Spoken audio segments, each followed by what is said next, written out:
Good morning, everyone. Welcome back to my channel. So again, I'm working on my Christmas runner. Now, the wreath is what I want to do today.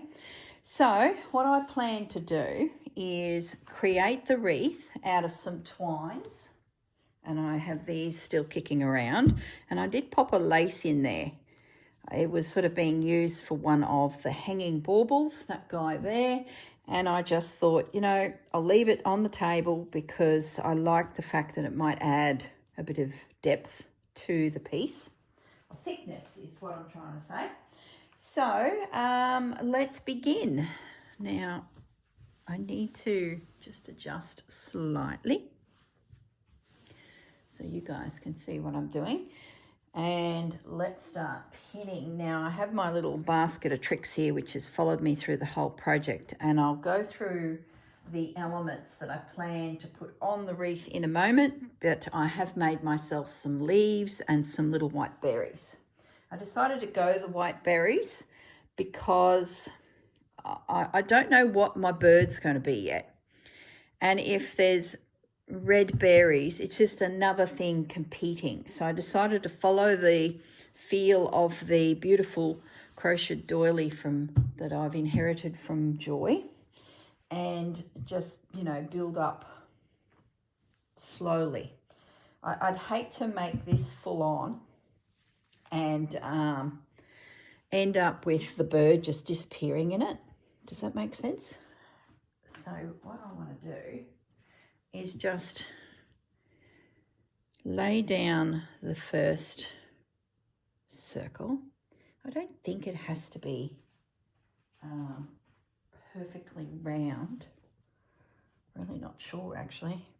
I've made a lot of foliage wreaths / branches out of twine. So I feel confident we can sort of build up something. What I will do is dig out my piece that I did when Rachel and Sarah came to Australia and hosted a workshop at Reindeer. Now, I went a little bit rogue and made an actual wreath out of my panel. I guess the class or the workshop was a table runner. And I thought at the time, oh, I don't think I'll do that. I don't know the measurements of my table, which ends up being this table we're working on now. And I said to the girls, do you mind if I, you know, be a little roguish and make a wreath out of mine? Because I knew it would fit hanging on my door to my craft room. So that was sort of the, I guess, start of the whole wreath thing. I'm going to try and make a bow at the top here. Just seeing what the twine wants to do naturally. And I'm just wondering if I can do a loopy-loop. It's just tentatively sitting there. I could put a ribbon at the top of the wreath anyway, but once again it's another thing competing with it. Maybe I want to do that.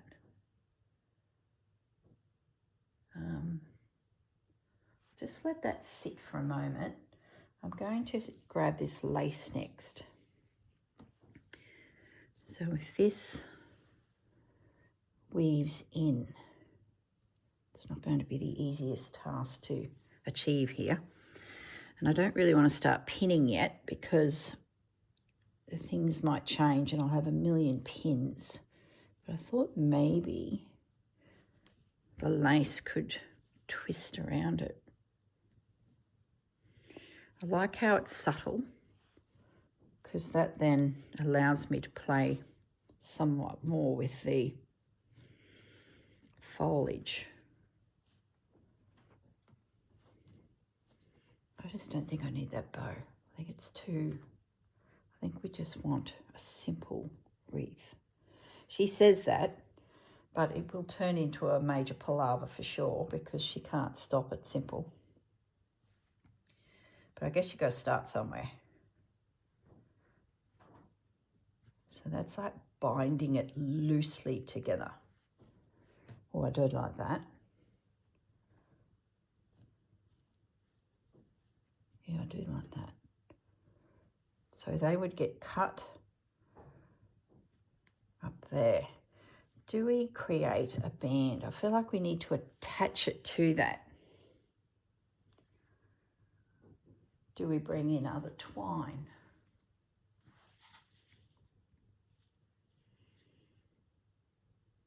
It sort of helps build thickness, but we're still not being crazy colourful, or you know what I mean. Now I've got a knot.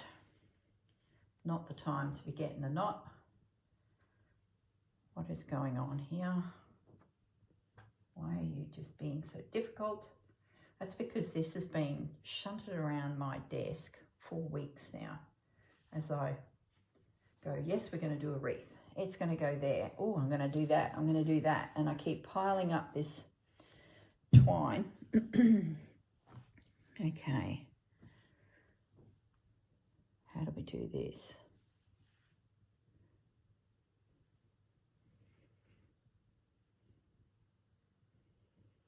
Just do a little bit first to make sure it's something we do want to do. Wind up the excess.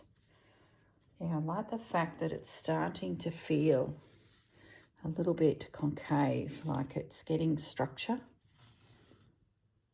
I want my bird to be quite chunky, if not a little padded. Now, the reason I say that is when I had my retreat earlier this year, Karen from Railway Cottage came along and she created a bird for the top of her box that was sitting in branches that was very chunky. And I just loved it. I was like, that's just so nice. She put a little bit of stuffing in him, I think. Whether mine will get that chunky, but I thought, you know, if I make this a bubbly surface, like a, you know, not a flat surface, and this is chunky, I might be more inclined to make my bird chunky. Now, a couple videos ago, I was tossing up doing an owl. Still not convinced it's an owl. Just thinking, percolating. Oh, I don't mind that coming up there as a group. Or can we do better and actually find something that's... No, I don't like that. But I do like that. I'm going to cut some threads. We're just going to do it. We're going to go with the flow. You. Right, decision made. This was wrapped around some fabric, so it too is sitting here on my desk, waiting for some use or to be put away and tidied up. So we'll just let those naturally sit like you would if you had twisted twigs together.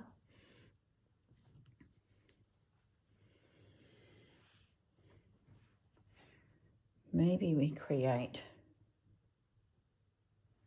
a hanging point out of that. How do we make it look like it's going around the wreath and then connecting it? So maybe we do.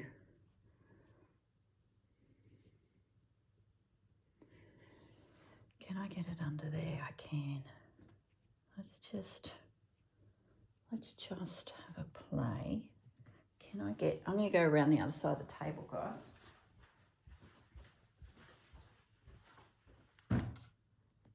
Can I get you under there and poked out the other side? So it feels like it's, do I need to? If that's got a knot there, yeah, I think I do. It'll help sell the idea that this wreath is definitely connected. Now, I could go and find a coloured ribbon, but I don't think I'm going to. I think I'm going to keep it as neutral as I can. There's a pin sitting there. I'll cut that quite high. I'm going to knot that now so it looks like it's tied. I can always remove it if it doesn't look right, but I'm hoping that we can give the illusion that it's tied up there. Yeah, like that. Awesome. So a few well-placed stitches, a bit of titivating. How do we make that stay so that I can move it to somewhere to stitch it? Lots of pins that are only going to bend. Maybe I could use some of these old steel pins. A while back I picked up a sewing basket on Marketplace. I've just got a thing for sewing baskets at the moment. And I love the fact that there's history in the basket. A lot of the history seems to be my childhood era, so I'm not exactly picking up anything vintage or, you know, really, really old. It's just sewing stuff. And what I did find in the last one was some steel pins. I don't know if that's helping much. I'm going back to my old pins. They bent, so they're not as strong as I thought. They're a little bit short. What did I do with the lid just then? Look at that little container. It's so sweet. Anyway, what's with old sewing notions? I think we have a problem collecting these old sewing things. And often when you pick up your basket, you'll meet a family member and there'll be a story attached to it. I just love that. Nanas or an aunties or the wives or the, you know, oh dear, oh dear. I was standing next to a gentleman. Well, actually he came up behind me at the Woolworths checkout yesterday. And he looked like he was in his late 70s, just at a guess. He looked like he'd worked hard in his life, just at a guess, which he did because we started yibby yabbering. Anyway, I get to the register and I'm just starting to pack everything out and he appeared behind me. And I looked at him and he had just a little basket with some things in, you know. And I had a small trolley load, but, you know, still not a lot. Anyway, prior to unpacking, we realised that we'd forgotten bread. So Gaz was sent off on a mission to find the bread department, make a selection. And about that time, this man appeared. So I said to him, look, you jump in front of me because the husband's on a mission to find a loaf of bread. And I said, I get a feeling that when he gets to the bread department and sees the full range, he'll be like, oh my goodness, what bread do we want? So he laughed and said, yep, thank you. So we just started chatting because there was someone else in front of us again who was still finishing off their purchases. And he told me that his wife had passed away 3 months earlier. So we sort of had an instant connection.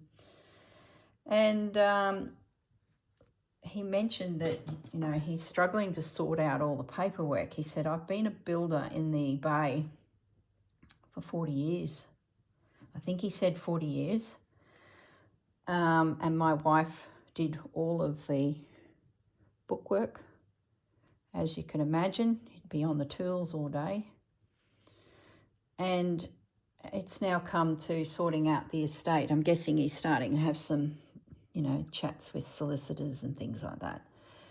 And she set up the superannuation and it's been quite difficult to unravel it all because of the way it was set up. It's like in Australia, we have a self-managed super. You have super that your employer contributes to.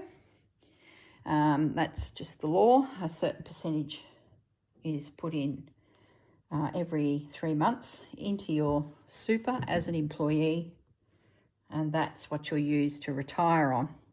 Of course, it can be supplemented with government pension if needed. But there was an option to do a self-managed super fund. And I'm tempted to put that right through to there. Yeah, self-managed. I might even unknot that. I just feel like I like the grandeur of that knot and tie.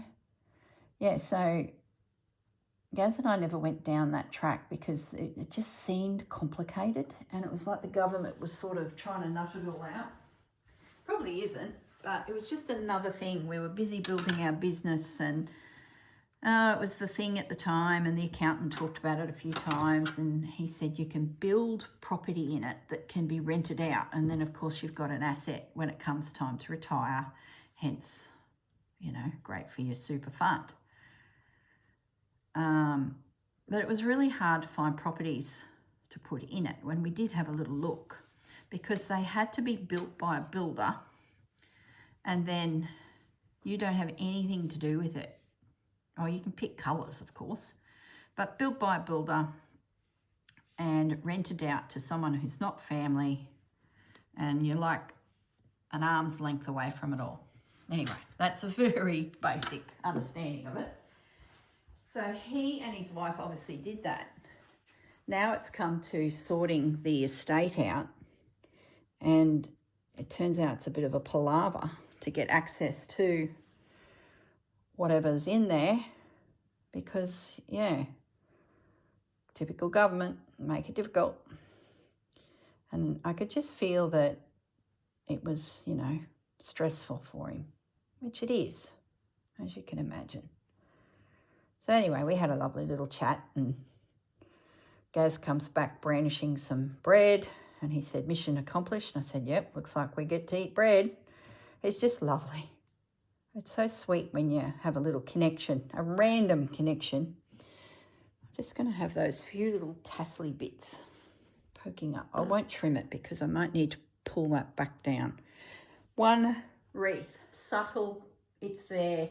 I think what's helping me is this fanned out crochet. I think that's really helped sell the image.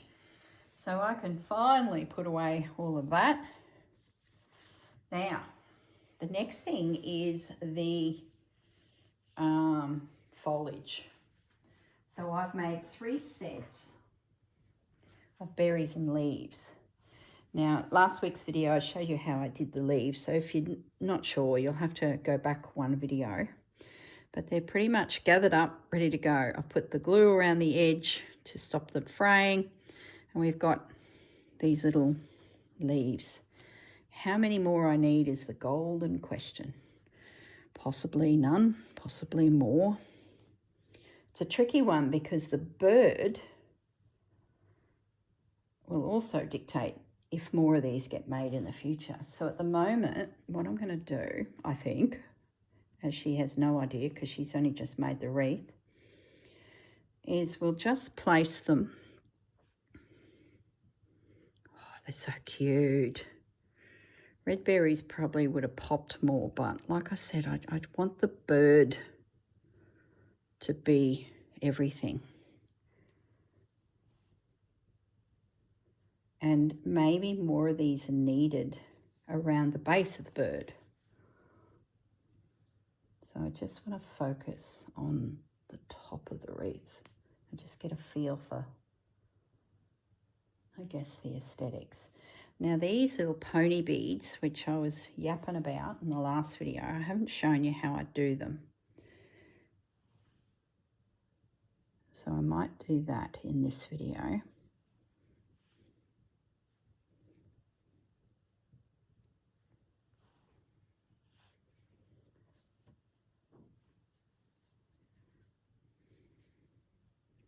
So we got a couple options. We can scatter them in a clusters around. We can clump them together in one big cluster. We can do more, we can do less. So there you go. That's what they're going to look like. Just little floral things. Now the question is, how many more do I make? Or not? Let's show you how I make them. So these are the pony beads. Now these were kindly gifted to me from Tia when she came to visit, because I was using them with Tia to make rolls of thread for my mouse house, my mouse mansion. So what you do is you get yourself, now I didn't know how to make these until once again I went to the Rachel Sarah show at Green Door, the class, and we were making berries, red berries for our pieces. All right, get them out of the way, they're very distracting. I have made it easy on myself and picked the white ones. I thought, why compete with the colours when, so can you guys see what I'm doing? Yes. So nice big long piece of thread, and it's just a case of hang on to the tail with your fingers and using your needle, no knot, just wind it through. That's it. And just take your time, wrap, and then you can squish up the threads so that it slowly fills in the bead. And being that I've picked the cream bead, if it's a little bit thin, because you'll get to a point that you can't put any more through. Now, what I'm using to do this is pearl cotton. You don't want it too thick because your centre will fill up before you get enough wraps, but you don't want it too thin that you're here till Christmas 2027 either. At the retreat, the girls were using red DMC thread. I went looking for cream DMC thread and I couldn't find it, so I ended up finding just some pearl cotton thread, I think number 8. And I thought that'll do. And it was the right colour. I wanted a cream.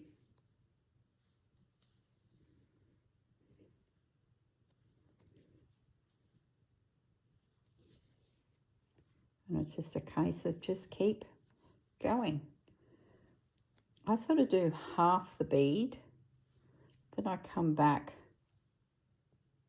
and do the other half. Imagine these in red, like little holly berries.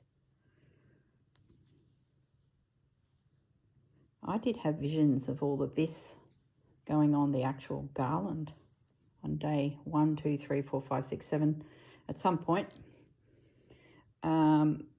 I changed now. See, that's secure now. It's not going anywhere because I've caught it in the back end there. Where's my little scissors? And I can snip it off. So that's good. Now, there's an argument design-wise that all of this berry stuff goes around the bird. And while I'm doing this, I'm sort of looking at it thinking, you know what, I might be so inclined to do that. I think what I might do is save these until the bird comes in, because I'd hate to have a situation where the bird's head, or two birds, who knows, might be in the way. These might be in the way. So I think I'm going to get myself a little bowl and I might bring it up to 5 sets. So make a few more whenever I get a moment. Have them in a bowl, and then when the bird comes into position, then play with them. Because I was sort of thinking that maybe I like the simplicity of the top here, and the bird sits somewhere in here, and then these come in around the bird and down below, and then we give this a bit of air. To me, I feel like it's a bit lost. I don't know, it just looks a bit, it is early stages, but still, I'd only made 3 sets, and I've used them, and they've sort of gone nowhere. I don't want to make heaps of them because I'll lose the simplicity. See, now I'm getting to the end of the thread. If you get the right thread cut off in, your first attempt. Lucky you, but it doesn't always work that way. Just trim it. It's all good. Grab yourself some more thread. Where is my thread? There it is. This was a whole skein, and I don't have a lot of it left, so you can sort of see it does munch up a whole skein. So keep that in mind if you are going to make a few of them. So that's 9 beads. That's number 10. I probably got another 3, maybe 4 beads. So possibly you might need to kick off your beads knowing you've got maybe 2 skeins. I'll just go to the couch and grab the actual skeins so you can see what I'm talking about. I'm pretty sure they're DMC. Hold that thought, guys. Yeah, they are. Pearl Cotton DMC. Here's the little box. These guys. So Aussie girls, you can get them from Spotlight. Yeah, number 8. A Crew DMC. So that's what I've been using to make it. And that's one whole skein with only a bit left. So it does munch up some threads. I did consider going to my second-hand crochet cottons and seeing if there's something in there. This here, this is my bunny bowl I made at Easter, and I just keep my second-hand thrifted cottons in here. I use a lot of neutrals, so it just becomes that spot that I cruise past. It's in the center of my room, and I can easily just grab, you know, a thread to do some camphor stitching and things like that. What's going on here? What have I done? I might trim those little tails off because they only just get in the way. And those little bits will push back up into the center.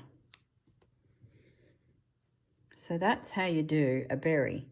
You just keep going. I thought I'd won the lotto when I discovered this with the girls. I'm sure the girls will recall my enthusiasm for berry making.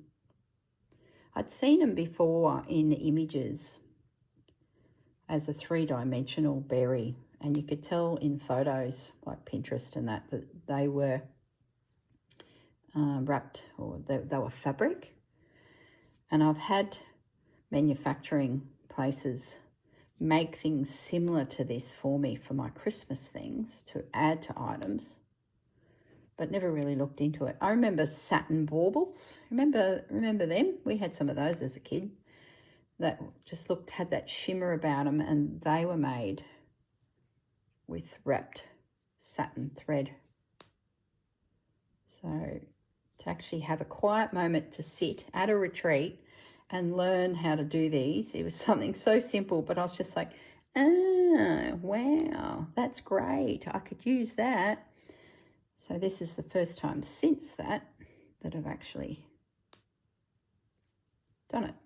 Now, whoops, that unthreaded.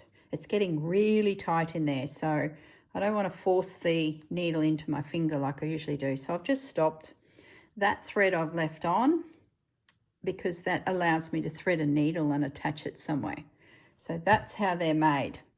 All right, now let's put the needle away before we lose that. I'm going to grab a little bowl because I need to make more of them, I feel.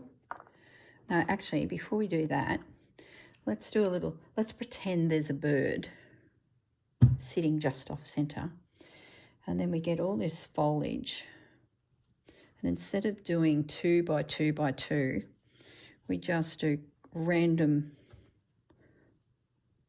bumps and lumps of this work. And that sort of supports the little bird. Yeah, that's what we're going to do, guys. That's what we're going to do.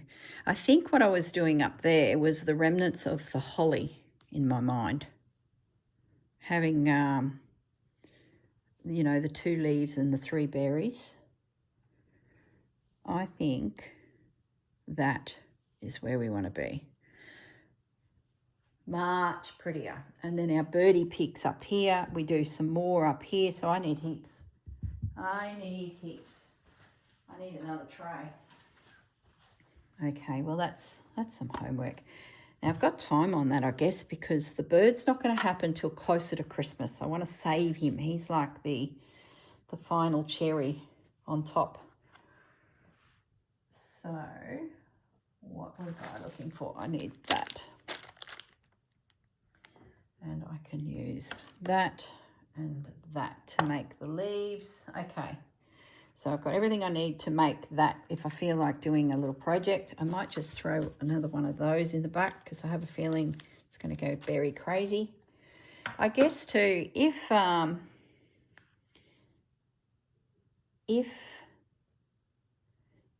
just thinking, if that becomes a cluster thing, I'm just going to grab those out too. They're finished. They're going to end up down the couch. I need them to sit away from my workstation before I go. Why is there a berry missing? Yeah. If, scissors, if it becomes a cluster thing, that then opens up the possibility of working other things in there. Like say some crocheted flowers or, oh, there's a thought. Maybe some crochet flowers. I don't know. Save it for the bird. Yeah, save it for the bird. Okay. Now, what did I want to show you? I think that's it for the wreath. I can get that stitched on. That won't take too long. I can work on the berries. Next week, I might do words next, you know. I'm sort of to the point where my piece can have some little details like words. I do want to do a tribute to Joy, who made that. I've been thinking Joy to the World, the Christmas carol, but I think I might do something a little bit better. But I don't know. Yeah, that's what we're going to do. So next week will be words. We'll sneak in around places, write some words and stitch them. That'll be lovely. It'd be nice to have a gentle stitching episode next. I'll get that stitched down in the meantime. So that was pretty simple. I shall get manufacturing some more of these little goodies ready to add for the treatment. That will scallop around the bottom. That then gives that a bit of air up there so that it doesn't feel so restricted. And yeah, we're cruising to the finish line now. All right, guys, I will now pause the video. I'm going to go and get the wreath I made at Rachel and Sarah's retreat. Now, a lot of you may have already seen it because I would have shown it to you at the end of the retreat when I returned. So I might just go grab it and we'll have a refresher. It might give me some ideas too. All right, guys, we'll see you in a moment. Okay, here's my piece.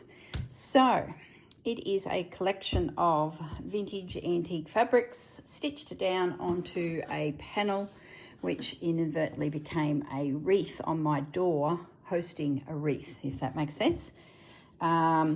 So once again, here's that bauble effect. I purchased that trim when I was on the road going to the retreat, and that's what you saw pop up on my baubles on this next piece. Lynn, across from me at the table, hi Lynn, gave me these bells, and in amongst it, hidden in here, is a little bird, all textured up and looking gorgeous. And there's the red berries that I was talking about with some holly. So that might be something that you consider doing on your piece. Some flowers there, building up the wreath. And then up to the top, I made a channel so that I can put up my piece of dowel through it, like so. And then that hangs up as my wreath. And on the doilies, I did a little bit of, you know, enhanced stitching to bring out those. So yeah, there you go. That's what I sort of had in mind for this piece as well, just a little bit toned down, where this panel is everything to do with just the wreath. So I could be more extravagant. Yeah, all right, I think that's all I wanted to show you. I will, I might put a few photos of this at the end of the video. There might be something that gives you a bit of an idea. You could, you know, start tucking in, if you've got a plain background, not like myself, you can tuck in bits of doilies to give the wreath a little bit more substance. It's another idea I did there. Yo-yos stitched helps give the curvature of the wreath. Lots of different rick-racks and threads and just a nice, messy, twisted wreath. All right, guys, have a great week, and I'll catch you in the next video, and it's all going to be about words. Okay, see you then, guys. Bye.